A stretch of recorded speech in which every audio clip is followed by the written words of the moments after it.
Hello नमस्कार दोस्तों, सभी को राम राम। कैसे हो आप लोग? देखिए, सबसे पहले दो लाइनें कि रणचंडी थी कल्याणी थी, वो भरत भूमि की नारी थी। रणचंडी थी कल्याणी थी, वो भरत भूमि की नारी थी। अंग्रेजों को काल बनी वो झांसी की महारानी थी। अंग्रेजों का काल बनी वो झांसी की महारानी थी। जज्बा है जुनून है, जज्बा है जुनून है, हिम्मत है हौसला है, अपने हर सवाल का तुम खुद ही जवाब है। अपने हर सवाल का तुम खुद ही जवाब है। फिर क्यों डरता है, फिर क्यों डरता है मंजिल की तरफ बढ़ने से। ये सिर्फ मंजिल नहीं तेरी, तेरी जिंदगी का बस एक आखिरी पड़ाव है। बस तेरी जिंदगी का यह एक आखिरी पड़ाव है। तो हम लोग पढ़ रहे थे राजस्थान का भूगोल, और राजस्थान का भूगोल के अंदर आज का जो हमारा टॉपिक है दोस्तों, राजस्थान में परिवहन। सबसे शानदार और जानदार टॉपिक है दोस्तों राजस्थान में परिवहन। सबसे पहले हम देखते हैं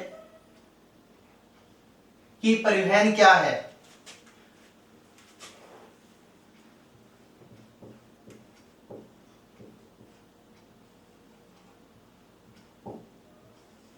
परिवहन क्या है देखिएगा, किसी व्यक्ति या सामान या फिर माल के इसको दे, किसी व्यक्ति या सामान या फिर संदेश को एक स्थान से दूसरे स्थान तक ले जाने व ले आने की जो क्रिया है, उस प्रक्रिया को क्या कहते हैं? परिवहन कहते हैं। यानी किसी व्यक्ति या फिर सामान या संदेश को एक स्थान से दूसरे स्थान तक ले जाने व लाने की जो प्रक्रिया है, उसको क्या कहा जाता है? परिवहन कहा जाता है। देखिए दोस्तों, परिवहन की डेफिनेशन क्या होगी? किसी व्यक्ति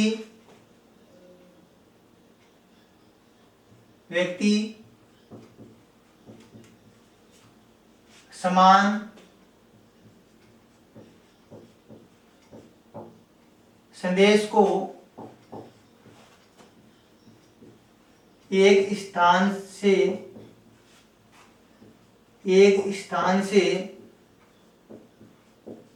दूसरे स्थान तक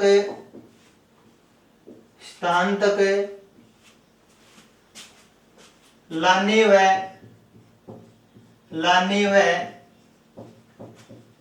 ले जाने की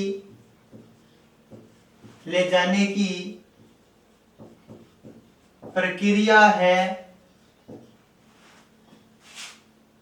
वह परिवहन कहलाता है। वह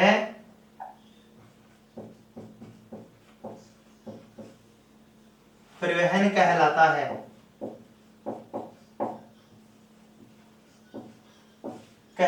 डेफिनेशन क्या है दोस्तों परिवहन की?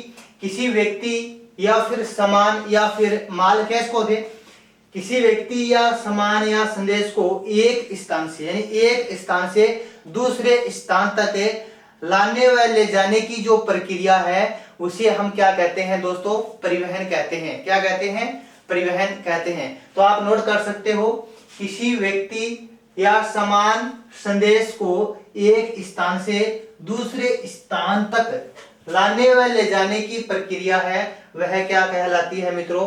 परिवहन कहलाती है। क्या कहलाती है? परिवहन। इसके बाद हम देखते हैं दोस्तों कि परिवहन के साधनों का वर्गीकरण। क्या देखते हैं? परिवहन के साधनों का वर्गीकरण देखते हैं दोस्तों।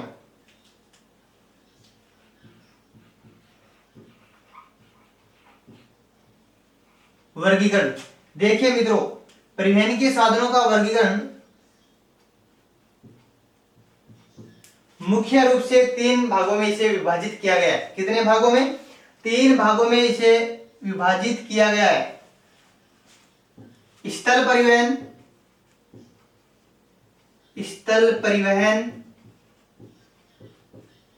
स्थल परिवहन। नंबर 2 है मित्रों वायु परिवहन,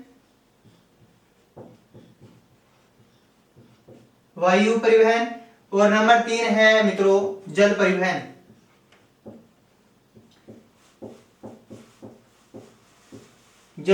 यानी परिवहन के साधनों का हम वर्गीकरण करें तो जो परिवहन के साधनों का वर्गीकरण है मुख्य रूप से 3 प्रकार से किया गया है मित्रों।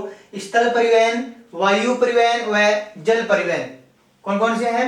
यानी स्थल परिवहन, वायु परिवहन व जल परिवहन। 3 प्रकार से इसको विभाजित किया गया है, यानी 3 भागों में इसे बांटा गया है। यहां तक समझ में आ गया होगा आपको। इसके बाद में हम देखते हैं मित्रों कि जो स्थल परिवहन है, स्थल परिवहन को पुनः 3 भागों में इसे विभाजित किया गया है। कितने भागों में? 3 भागों में इसे विभाजित किया गया है। देखिएगा, स्थल परिवहन को 3 भागों में इसे विभाजित किया गया है। सड़क परिवहन, सड़क परिवहन, रेल परिवहन, रेल परिवहन और पाइपलाइन परिवहन। यानी स्थल परिवहन को 3 भागों में विभाजित किया गया है मित्रों। देखिएगा, सड़क परिवहन, रेल परिवहन, पाइपलाइन परिवहन। इसके बाद हम चलते हैं वायु परिवहन पर। देखिएगा, वायु परिवहन को 2 भागों में विभाजित किया गया है। कितने भागों में? 2 भागों में इसे विभाजित किया गया है मित्रों। देखिएगा, एक तो है मित्रों घरेलू वायु सेवा परिवहन, घरेलू वायु सेवा परिवहन। दूसरा है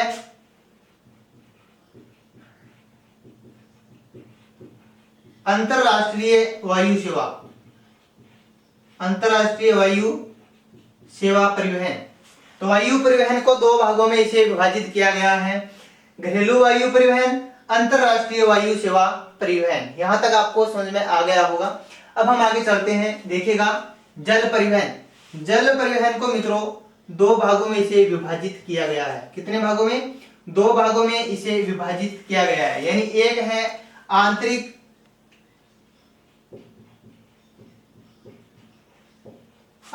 जल परिवहन, जल परिवहन, और दूसरा है मित्रों महासागरीय प्रकार का परिवहन, महासागरीय जल परिवहन या फिर बाहरीय जल परिवहन, जल परिवहन। अगर हम जल परिवहन की भारत के संदर्भ में बात करें तो वहां आपको जल परिवहन के बारे में प्रश्न पूछे जाते हैं मित्रों। लेकिन राजस्थान के संदर्भ में जल परिवहन की व्यवस्था नहीं है। राजस्थान में देखा जाए तो जल परिवहन की व्यवस्था नहीं है, क्योंकि राजस्थान में वैसे भी जल के क्या पड़े रहते हैं? टोटे पड़े रहते हैं। तो इसलिए यहाँ पर जल का जो परिवहन है दोस्तों, इसका यहाँ पर व्यवस्था ठीक प्रकार से नहीं है जल परिवहन की। तो राजस्थान में जल परिवहन की व्यवस्था नहीं पाई जाती है। तो इसको भारत के संदर्भ में हम पढ़ेंगे जल परिवहन को। तो हमने पढ़ा है कि परिवहन क्या है, परिवहन की परिभाषा क्या है। किसी व्यक्ति या सामान संदेश को एक स्थान से दूसरे स्थान तक ले जाने की जो प्रक्रिया है उसे सामान्यतः हम क्या कहते हैं? परिवहन कहते हैं। उसके बाद में हमने अगला पॉइंट पढ़ा है मित्रों कि परिवहन का वर्गीकरण। देखिए, परिवहन के वर्गीकरण को मुख्य रूप से 3 भागों में किया गया है। कितने भागों में? 3 भागों में किया गया है मित्रों। देखिएगा, स्थल परिवहन, वायु परिवहन व जल परिवहन। अगर जल परिवहन को राजस्थान के संदर्भ में देखा जाए तो जल परिवहन राजस्थान में नहीं पाया जाता है, क्योंकि वैसे भी यहाँ पर जल की कमी है मित्रों। इसलिए यहाँ पर जल परिवहन मुख्य रूप से नहीं पाया जाता है। यहाँ पर जलीय जो जल परिवहन की व्यवस्था है वो सुलभ नहीं है मित्रों यहाँ पर। तो स्थल परिवहन के अंतर्गत 3 प्रकार से फिर हमने इसको विभाजित किया गया है।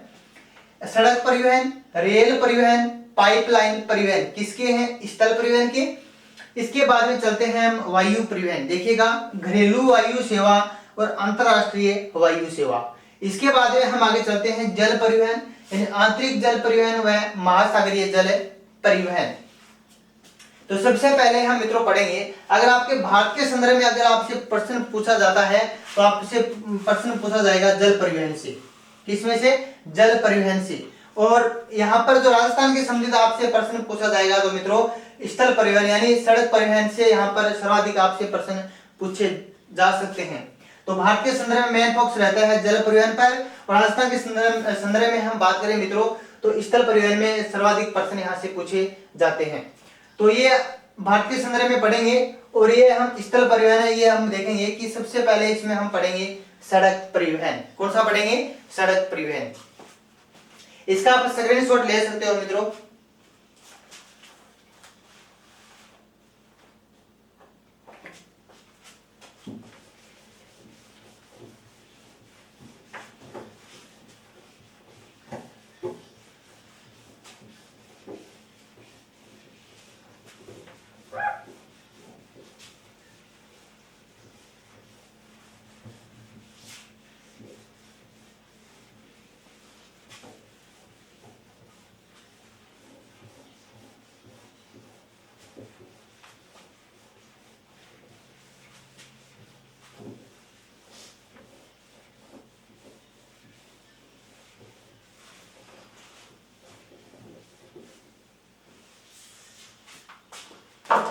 देखिए हम सबसे पहले हम चर्चा करेंगे सड़क परिवहन की। किसकी करेंगे? सड़क परिवहन की।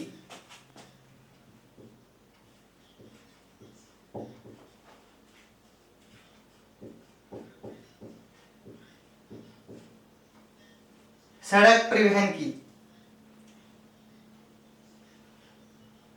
किसकी चर्चा करेंगे? सड़क परिवहन की।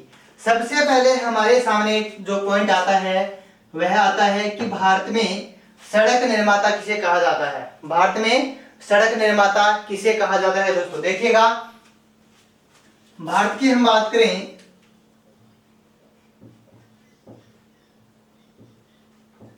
भारत में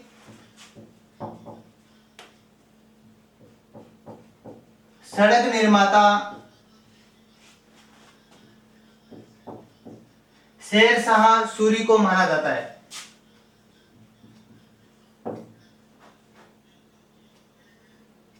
शेरशाह सूरी को माना जाता है।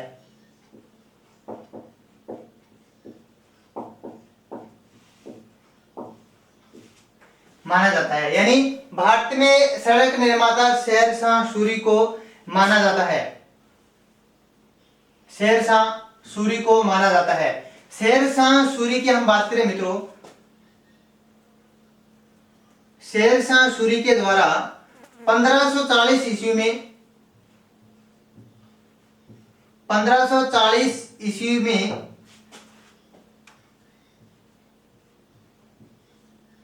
ग्रांट ट्रंक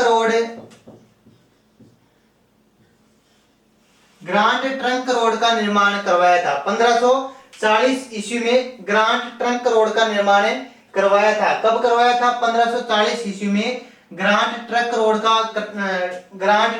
का निर्माण करवाया था दोस्तों। देखिएगा ये जो रोड थी, ग्रांट ट्रंक रोड थी दोस्तों, यह पत्थर से निर्मित थी।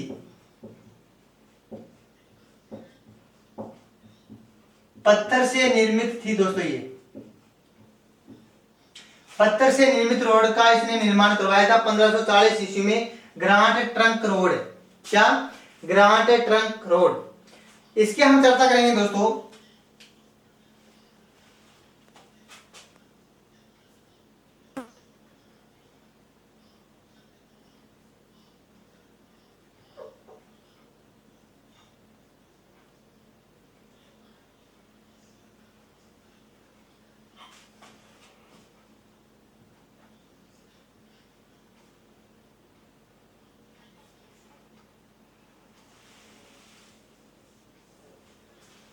अगर हम ग्रांट ट्रंक रोड की हम चर्चा करें दोस्तों, तो देखिएगा जो शेरशाह सूरी के द्वारा जो निर्मित रोड थी दोस्तों, यहां है ढाका बांग्लादेश, ढाका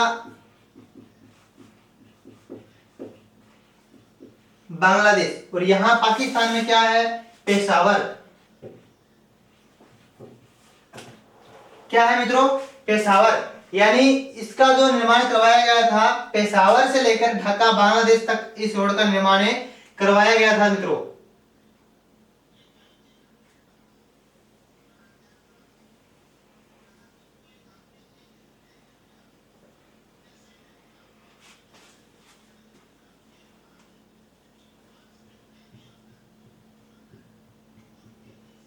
यानी शेरशाह सूरी के द्वारा जो रोड का निर्माण करवाया गया था, ग्रांड ट्रंक रोड का निर्माण 1540 ईस्वी में ढाका बांग्लादेश से पेशावर तक के मध्य इस रोड का निर्माण करवाया गया था।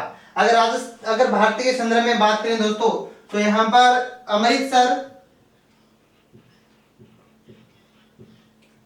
अमृतसर दिल्ली कोलकाता, क्या कोलकाता, यानी ये जो अमृतसर दिल्ली कोलकाता, यानी अमृतसर से दिल्ली तक एनएच कौन सा, NH 1, और दिल्ली से कोलकाता तक NH 2। देखिएगा, अमृतसर दिल्ली कोलकाता। देखिएगा मित्रों, यहां पर अमृतसर टू दिल्ली NH 1 और Delhi to Kolkata NH 2। NH 1 plus NH 2 का जो संयुक्त रूप है वह क्या कहलाती है, GTR रोड, GTR रोड कहलाती है मित्रों।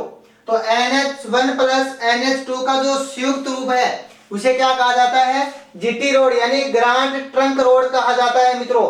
NH 1 प्लस NH 2 का जो संयुक्त रूप है उसे कहा जाता है GTR रोड, यानी ग्रांड ट्रंक रोड कहा जाता है। तो अगर वर्तमान में आपसे पूछा जाए कि कहां से कहां तक है, तो अमृतसर से लेकर कोलकाता तक है मित्रों ये। और शेरशाह सूरी के द्वारा जो इसका निर्माण करवाया गया था, पेशावर से लेकर ढाका बांग्लादेश तक इस रोड का निर्माण करवाया गया था मित्रों। तो यह NH 1 प्लस NH 2 का क्या है, संयुक्त रूप है। संयुक्त रूप को क्या कहा जाता है, ग्रांड ट्रंक रोड कहा जाता है। तो यह है भारत में सड़क निर्माता शेरशाह सूरी को माना जाता है, जिसने 1540 ईस्वी में ग्रांड ट्रंक रोड का निर्माण करवाया था, जो पत्थर से निर्मित थी दोस्तों, जो पेशावर से बांग्लादेश, ढाका बांग्लादेश तक इसका निर्माण करवाया गया था मित्रों। तो NH 1 प्लस NH 2 का जो संयुक्त रूप है उसे कहा जाता है GTR रोड का, क्या कहा जाता है, GTR रोड कहा जाता है। इसके बाद हम आगे चलते हैं। तो भारत में सड़क निर्माता शेरशाह सूरी को माना जाता है, ये आपको ध्यान में रखना है।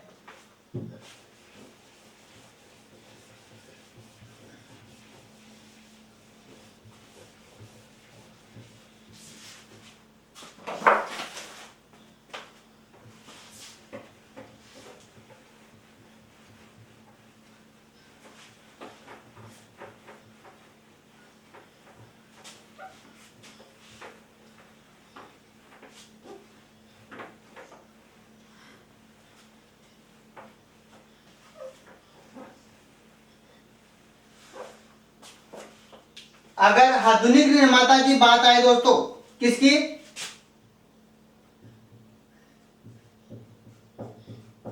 आधुनिक सड़क निर्माता, आधुनिक सड़क निर्माता किसे कहा जाता है, आधुनिक सड़क निर्माता किसे कहा जाता है मित्रों, मैकाडम को कहा जाता है। किसको, मैकाडम को कहा जाता है। इसको आपको ध्यान में रखना है, मैकाडम को कहा जाता है,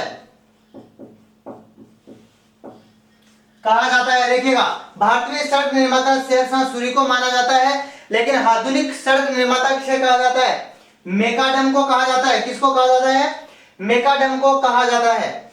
इसके बाद में देखिए मित्रों कि भारत में डामर सड़क का निर्माण किसने करवाया था, भारत में डामर सड़क का निर्माण किसने करवाया था, भारत में डामर सड़क का निर्माण किसने करवाया था, तो किसने करवाया था, डलहौजी, डलहौजी ने करवाया था, डलहौजी के द्वारा, यानी डे से क्या, डलहौजी, और डे से क्या, डामर। तो भारत में डामर सड़क का निर्माण किसके द्वारा करवाया गया था दोस्तों, डलहौजी के द्वारा करवाया गया था, डलहौजी के द्वारा करवाया गया था। किस रोड का? डामर सड़क का। और पत्थर से निर्मित रोड का निर्माण किसने करवाया था? शेरशाह सूरी के द्वारा करवाया गया था। इसके बाद में देखिए दोस्तों, हम लोग पढ़ रहे हैं राजस्थान का भूगोल। क्या पढ़ रहे हैं? हम लोग पढ़ रहे हैं राजस्थान का भूगोल। तो राजस्थान के संदर्भ में हम बात करेंगे कि राजस्थान में सबसे पहले सड़क का निर्माण किसने करवाया? सड़क का निर्माण किसने करवाया?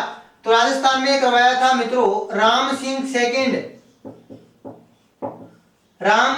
सेकंड के द्वारा राजस्थान में सड़क का निर्माण कार्य जो करवाया गया था मित्रों, जो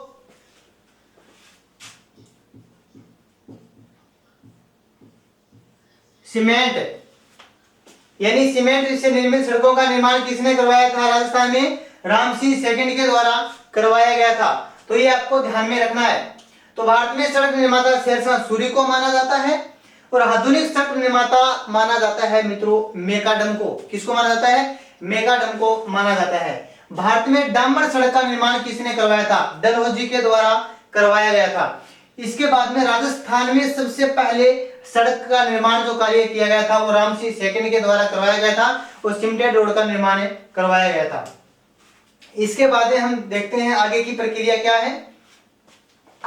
तो ये इसको आप इसका स्क्रीनशॉट ले सकते हो दोस्तों।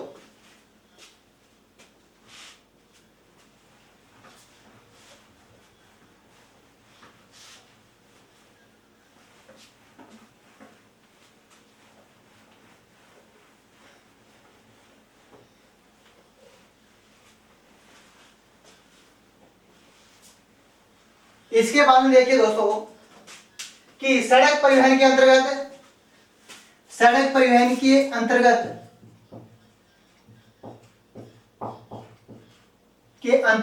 एक योजना आई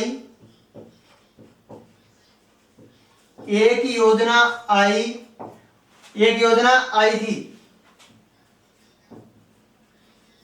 उसका नाम क्या था? नागपुर योजना। सड़क परिवहन के अंतर्गत एक योजना आई थी जिसका नाम था नागपुर योजना। कब आई थी? 1943 में। नाम क्या है? नागपुर योजना, जो 1943 ईस्वी में आई थी। यानी सड़क परिवहन के अंतर्गत एक योजना आई थी नागपुर योजना 1943 में। नागपुर योजना 1943 में, जिसका उद्देश्य क्या था? नागपुर योजना का उद्देश्य क्या था? क्या उद्देश्य था दोस्तों? सड़क परिवहन का आधुनिकीकरण से सड़क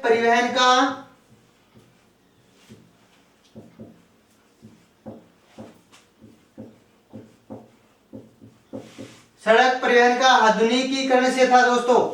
तो ये आपसे पूछा जाए कि नागपुर योजना 1943 में आई थी जिसका उद्देश्य था सड़क परिवहन के आधुनिकीकरण से था। तो ये आपको ध्यान में रखना है मित्रों, सड़क परिवहन के आधुनिकीकरण से किसका उद्देश्य था? नागपुर योजना 1943 में जो आई थी। इसके बाद हम चर्चा करें जो नागपुर योजना है मित्रों। नागपुर योजना इसके अंतर्गत सड़कों को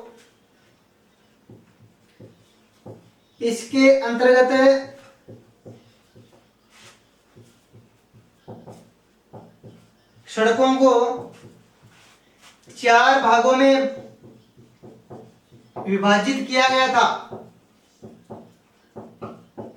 4 भागों में विभाजित किया गया था। यानी सड़क परिवहन के अंतर्गत एक योजना आई नागपुर योजना 1943 ईस्वी में, जिसका उद्देश्य था सड़क परिवहन का आधुनिकीकरण से। किससे था? सड़क परिवहन के आधुनिकीकरण से जिसका संबंध था। इसके अंतर्गत सड़कों को 4 भागों में विभाजित किया गया है। कितने भागों में? 4 भागों में इसको विभाजित किया गया है मित्रों।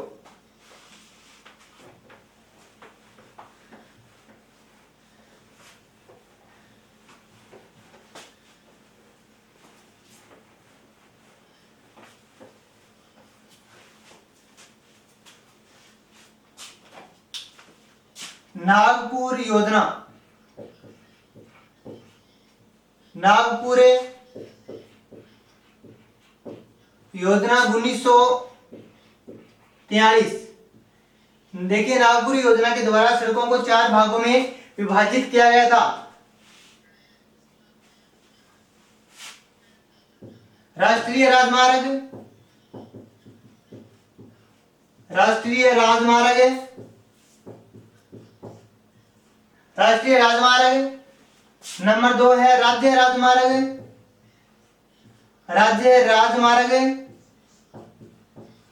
राज्य राजमार्ग। इसके बाद में जिला सड़कें,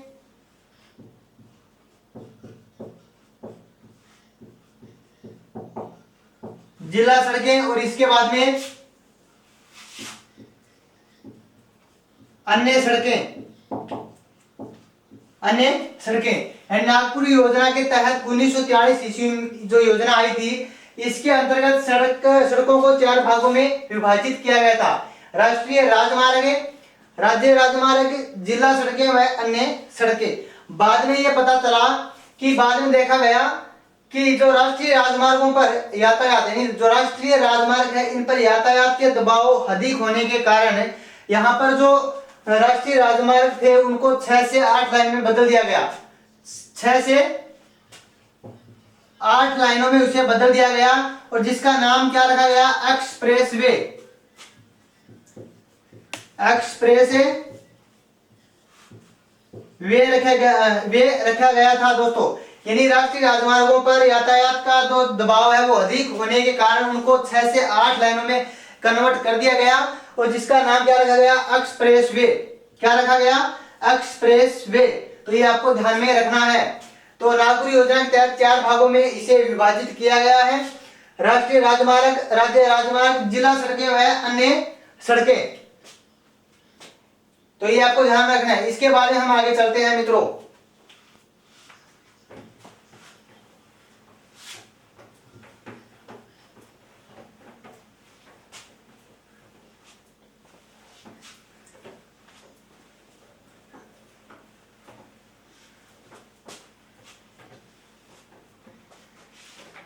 देखिए सड़क परिवहन,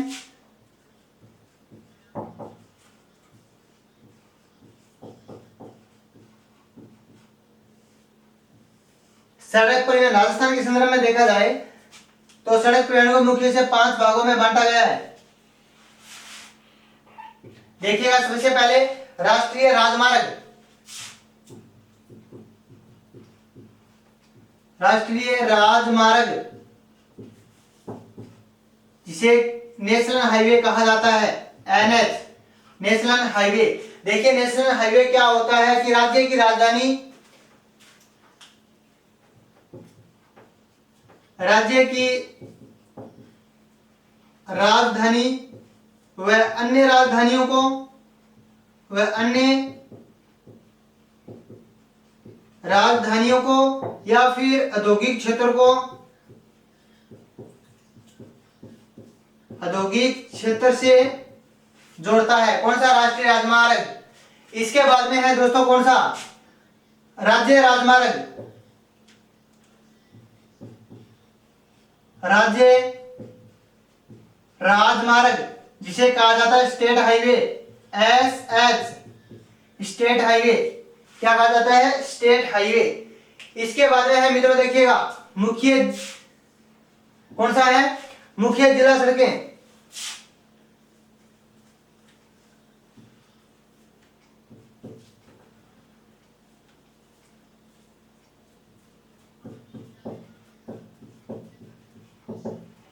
जिला सड़कें। देखिए जिला सड़कें हैं मित्रों।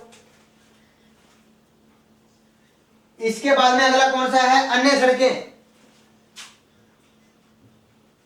अन्य सड़कें। अन्य सड़कें के अंतर्गत आते हैं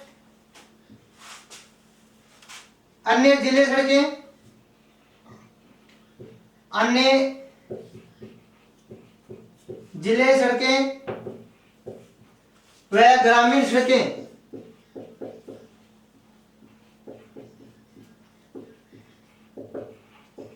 ग्रामीण सड़कें यानी सड़क परिवहन की हम बात करें तो राष्ट्रीय राजमार्ग जिसे नेशनल हाईवे कहा जाता है, राज्य राजमार्ग जिसे स्टेट हाईवे कहा जाता है, इसके बाद में जिला सड़कें, इसके बाद में अन्य सड़कें, अन्य सड़कों के अंतर्गत आता है दोस्तों अन्य जिले सड़कें व ग्रामीण सड़कें।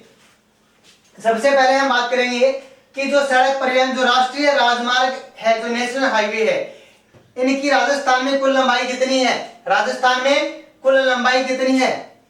तो इनकी लंबाई है राजस्थान में कितनी है दोस्तों? ये राष्ट्रीय राजमार्ग है, इनकी राजस्थान में कुल लंबाई कितनी है?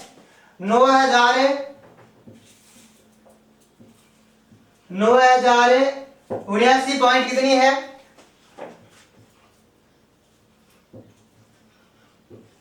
9,079.10 किलोमीटर किसकी राष्ट्रीय राजमार्गों की जो लंबाई है राजस्थान के अंतर्गत। इसके बाद में हम देखते हैं, ये नवीन आंकड़े हैं दोस्तों। इसके बाद में देखते हैं राज्य राजमार्गों की, राज्य में कुल लंबाई कितनी है? तो 15,543 किलोमीटर। इससे पहले कितना था? 15,437 ये न्यूनतम आंकड़ा है, 15,543 किलोमीटर। इसके बाद में हम देखते हैं जिला सड़कें। कौन सी? जिला सड़कें 8,802 पॉइंट कितनी?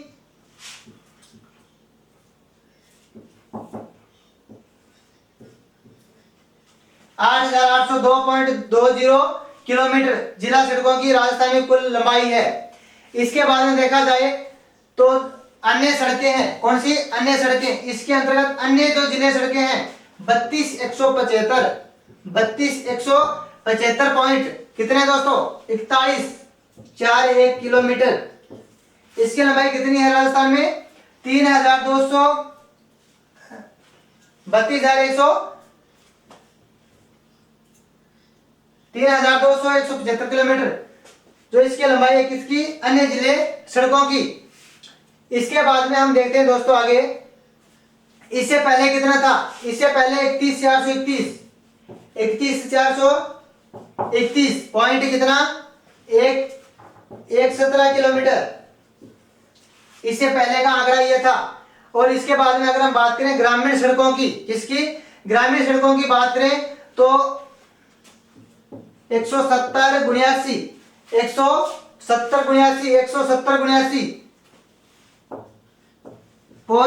किलोमीटर नवीनतम आंकड़ा है दोस्तों ये 170।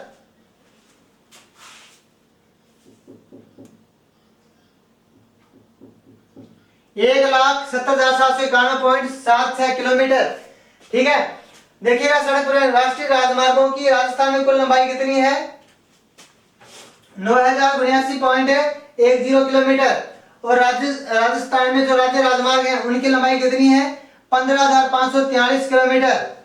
इसके बाद में जिला सड़कों की है 8,802.20 किलोमीटर। इसके बाद में अन्य जिले सड़कें हैं, यानी इसकी कितनी है दोस्तों?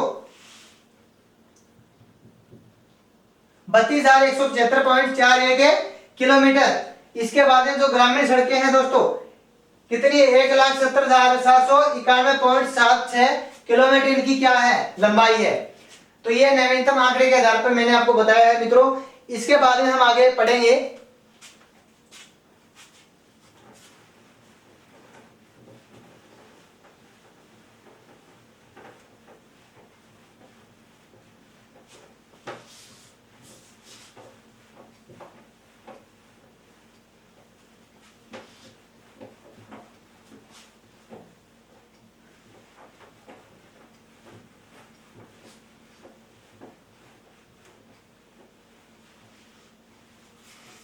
इसके बाद में अगर हम देखें तो राजस्थान में सड़कों की कुल लंबाई कितनी है?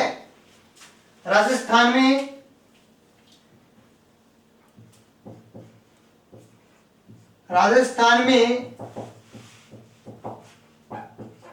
सड़कों की कुल लंबाई, राजस्थान में सड़कों की कुल लंबाई कितनी है? तो 2,36,572.27 किलोमीटर। 2,36,572.27 किलोमीटर राजस्थान में सड़कों की कुल क्या है? लंबाई है मित्रों। इसके बाद में अगर देखा जाए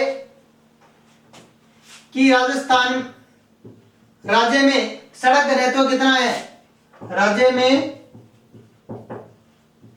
सड़क घनत्व कितना है, सड़क घनत्व कितना है, तो कितना है 69.12 किलोमीटर प्रति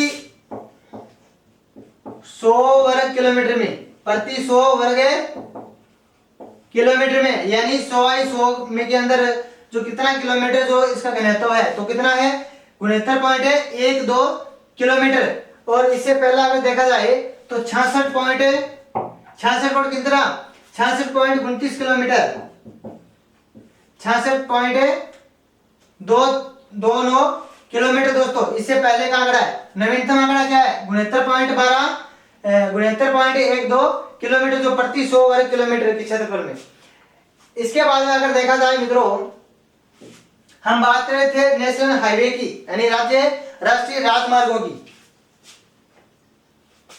तो ये आंकड़ा आपको ध्यान में रखना है कि राजस्थान में सड़कों की कुल लंबाई है 2,36,572.27 किलोमीटर और राजस्थान में सड़क घनत्व कितना है 69.12 किलोमीटर प्रति 100 वर्ग किलोमीटर में। और इससे पहले क्या था 66.29 किलोमीटर। तो ये दोनों आंकड़े आपको ध्यान में रखना है।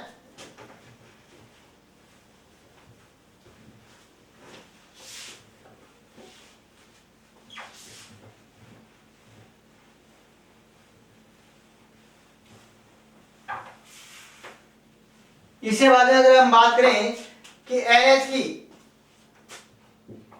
इसके बाद में नोट लगा के लिखना है आपको कि एनएच की देखरेख कौन करता है। एनएच की देखरेख कौन करता है, एनएच की देखरेख कौन करता है एनएचएआई, जिसकी फुल फॉर्म क्या होती है नेशनल हाईवे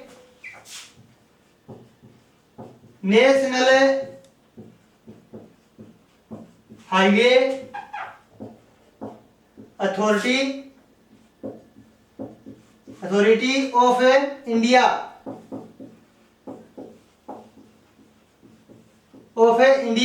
यानी एनएच की देखरेख करता है मित्रों NHAI, national highway authority of India. इसके बाद हम चर्चा करेंगे कि एसएच की देखरेख कौन करता है। एसएच की देखरेख कौन करता है, तो एसएच की देखरेख करता है राज्य सरकार के द्वारा, राज्य सरकार के द्वारा। इसके बाद हम देखते हैं कि जिला सड़कों की देखरेख कौन करता है। जिला सड़कों की देखरेख कौन करता है पीडब्ल्यूडी के द्वारा जिला सड़कों की जो देखरेख है वो की जाती है। इसके बाद में ग्रामीण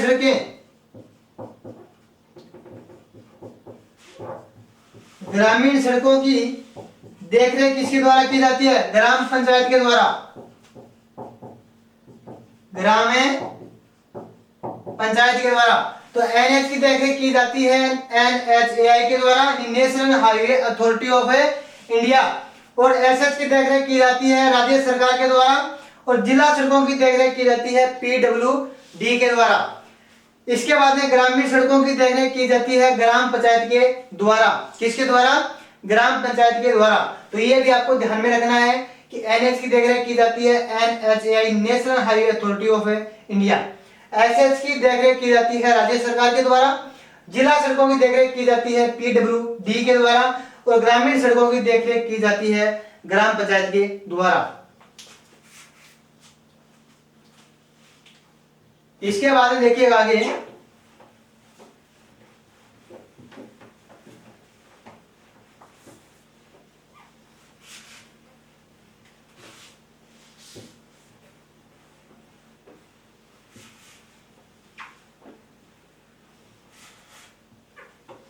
इसके बाद में आगे देखिए मित्रों कि जो एनएच की देखरेख एनएचआई के द्वारा की जाती है। एनएच की देखरेख एनएचएआई के द्वारा की जाती है, national authority of India, national highway authority of India के द्वारा की जाती है एनएच की देखरेख। तो एनएचआई की स्थापना कब की गई थी? एनएचआई की स्थापना कब की गई थी? 1995 में की गई थी। कब है? 1995 ईस्वी में इसकी स्थापना की गई थी एनएचएआई की। इसकी एनएचएआई की वैधानिक रूप से कार्य करना प्रारंभ कब किया? वैधानिक रूप से कार्य प्रारंभ कब किया गया था? कार्य प्रारंभ कब किया गया था? यानी एनएच की देखरेख एनएचआई के द्वारा की जाती है, जिसकी स्थापना 1995 ईस्वी में की गई थी। वैधानिक रूप से इसमें कार्य करना जो प्रारंभ है वो कब किया गया था? 25 दिसंबर 2000 को। 25 दिसंबर 2000 को इसने वैधानिक रूप से कार्य प्रारंभ किया था। अब इसकी बात करें, इसका हेडक्वार्टर कहां पर है? इसका हेडक्वार्टर कहां पर है? तो कहां पर है दोस्तों? दिल्ली में। कहां पर है? दिल्ली में। तो एनएच की जगह एनएचआई के द्वारा की जाती है, जिसकी स्थापना 1995 ईस्वी में की गई थी। वैधानिक रूप से कार्य करना प्रारंभ किया था 25 दिसंबर 2000 को, और हेडक्वार्टर कहां पर है इसका? दिल्ली में। इसके बाद हम बात करें कि एक और आपको नोट लगा के लिखना है। नोट क्या लगाना है कि सड़क 20 सूत्री कार्यक्रम कब प्रारंभ किया गया था? सड़क